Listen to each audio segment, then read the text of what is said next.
With your feet flat on the ground or heels slightly elevated, you're going to set them at approximately shoulder width with toes pointed directly forward or slightly out to the corners. Goblet hold a kettlebell or dumbbell.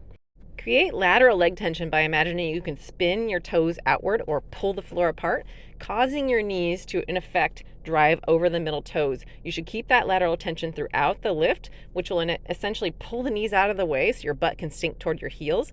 And imagine you've got your knee stuck to a suction cup as you rise so they cannot pull back early. After you film yourself from the side and you can see that your hips are plumb line behind your heels by quite a bit, then I want you to elevate your heels onto a slight elevation, like maybe a 1-inch surface. This is a weight plate that I just grabbed from the rack, and it just elevates my heels enough so that it in effect lengthens my femurs and makes it easier for me to get my butt down over my heels instead of back behind my heels.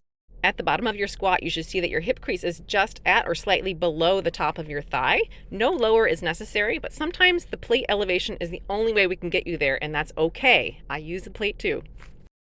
Pelvic and ribcage position matter a lot in this squat for comfort and effectiveness. This anterior pelvic tilt position creates a lot of pressure on the low back and also causes butt wink. The simplest fix is just to use the hamstrings to pull the back pockets toward the knees before you start your first squat, and then taking that exhale through the ribs to ensure that the rib cage and the pelvis are connected, and you can get a really nice brace with your breathing when you layer that element in.